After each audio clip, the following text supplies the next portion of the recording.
자, 여러분 교재 94페이지 정책론 들어갑니다. 자, 부동산 정책에서 또 시험 문제 매년 또 출제를 합니다. 자, 여러분이 우리 출제위원들이요, 우리가 출제를 할 때 매년 출제를 하는데, 근데 문제는 출제를 할 때 출제 지문은 계속 바꿔서 출제하잖아요.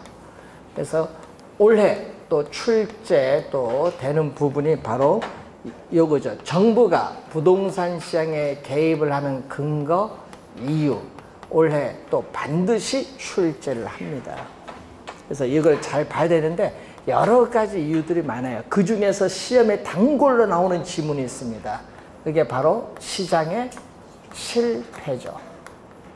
자, 이 시장의 실패는 자원이 비효율적으로 배분이 이루어지는 상태인데, 이 자원이 비효율적으로 배분이 이루어지는 상태를 수정 보완하기 위해서 정부는 시장에 개입을 하는 이유가 됩니다.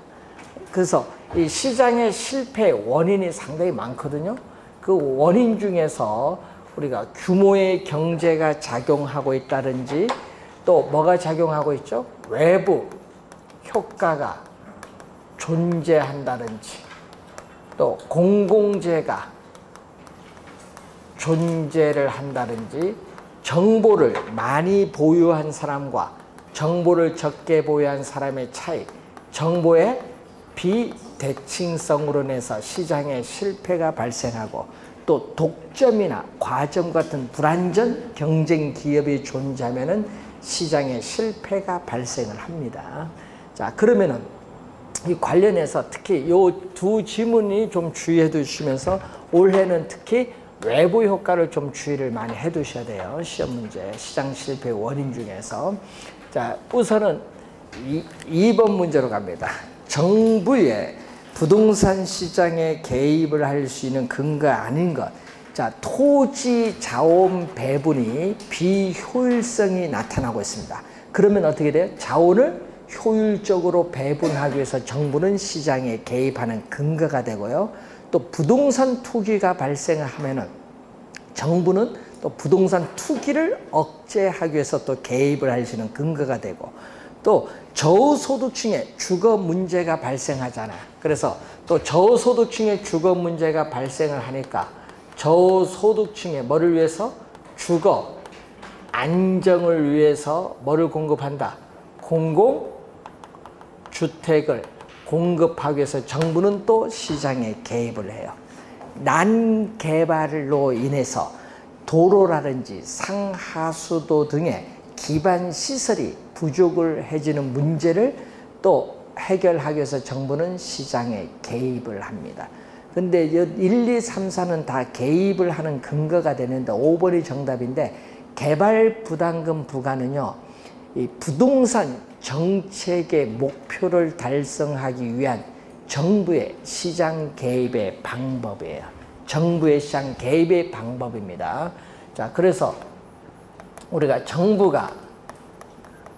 시장에 개입을 하는 방법, 정부에 있어서 시장 개입의 방법, 요 두 가지를 우리는 시험 문제, 자, 여러분이 저기 나오는 근거와 방법, 저기서 한 문제, 여기서 한 문제, 두 문제를 이번 시간에 출제되는 걸 공부하는데 하여튼 올해 출제를 합니다.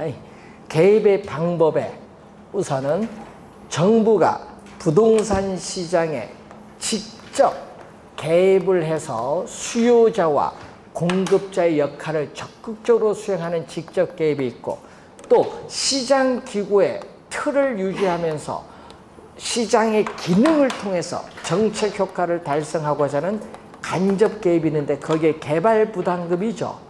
여러분, 개발 이익 환수에 관한 법률에서 개발 부담금 부과, 이것은 아까 했지만 부동산 정책의 목표를 달성하기 위한 정부의 시장 개입의 방법이지 근거가 아니라는 거. 5번 정답.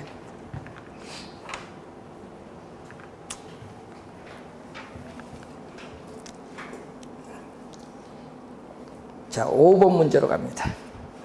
정부의 부동산 시장 개입에 대한 설명 중 틀린 것, 시장의 실패를 보완하고 자원 배분의 효율성을 높이기 위해서 개입을 할 수 있다. 또 맞죠? 소득 재분배, 예를 들어서 뭐 누진세를 부과한다든지 소득 재분배, 주거 복지 증진 등 사회적 목표를 달성하기 위해서 또 개입을 할 수 있습니다. 부의 외부 효과가 발생하는 경우에 세금 부과나 규제 등을 통해서 자원 배분의 비효율성을 감소시킬 수 있는데, 자, 이 외부 효과가 나오죠. 자, 외부 효과는 자, 시장 내에서 수요와 공급에서 가격이 결정되는 장소가 시장 기구입니다. 근데 시장 기구를 통하지 않고라는 것은 시장 내에서 가격이 결정되는 것이 아니라 시장 경계 바깥 외부에서 가격이 결정이 되고 있기 때문에 외부라는 명칭이 붙었어요. 그리고 거래의 당사자가 아닌 누구? 제3자. 거래의 당사자가 아닌 제3자에게 의도하지 않은, 자, 여러분 개념도 시험에 한 3번 출제했거든요. 의도하지 않은 이익을 줘요. 의도하지 않은 우리 편익이라든지 이익을 주었는데 그 이익에 대해서 대가를 받지 못하는 것을 정의 외부 효과. 정의 외부 효과를 외부 경제라고 합니다. 정의 외부 효과를 외부 경제. 또 의도하지 않은 또 손해를 입혔는데 그 손해에 대해서 대가를 지불을 또 하지 않는 상태를 이때는 또 뭐죠? 부, 마이너스. 이 부의 외부 효과를 외부 불경제라고 합니다. 자, 그리고 이 플러스는요, 긍정적 외부 효과, 마이너스는 부정적 외부 효과인데, 이렇게 외부 효과는 크게 우리는 둘로 이렇게 나누어 볼 수 있습니다. 또 외부 효과는 또 뭐에서 발생한다? 소비 과정에서 발생하는 경우도 있고 생산 과정에서 발생하는 두 가지 경우를 우선 또 생각을 해볼 수 있는데, 이때 생산 과정은 비용 갖고 따집니다. 이 사회적 비용과 사적 비용을 가지고 따지는 것이 바로 생산 과정에서의 외부 효과입니다. 자, 사회적 비용, 또 사적 비용을 가지고 우리가 따지는데, 이때 사회적 비용보다 사적 비용이 크면 정의 외부 효과, 사회적 비용이 크면 부의 외부 효과인데, 이 사회적 비용은 두 가지로 나누죠.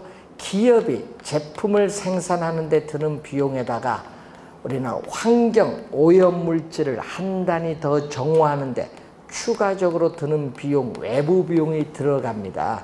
그래서 이 외부 비용이 있기 때문에 사회적 비용은 사적 비용보다 더 크다. 예를 들면 뭐죠? 우리는 환경 오염물질을 배출시키는 뭐 석탄 공장, 화학 공장 등이 들어서는 경우죠. 자, 이런 경우에 사적인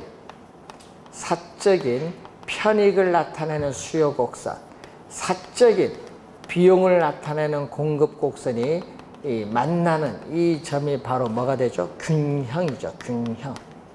균형 생산량입니다. 그런데 문제는 각 생산량 수준에서 뭐를겠다? 외부 비용을 고려한 사회적 비용, 수직거래가 외부 비용이죠. 외부 비용을 고려한 사회적 비용은 바로 이 빨간 선이에요. 그러면 이 사회적 비용까지 고려해서 생산한다. 환경 오염물질 정화하는 비용까지 고려해서 생산하면은 사회적으로 바람직스러운 최적 생산량은 이만큼인데 실제는 이걸 고려하지 않고 생산하죠, 기업은. 그래서 요 바람직한 최적 생산량보다 더 많이 이 크기만큼 뭐가 돼? 과다. 더 많이 균형 생산, 바람직한 최적 생산량보다 더 많이 과다 생산되기 때문에 사회적으로 바람직한 양만큼 생산량을 줄이기 위해서는 세금, 공장에 대해서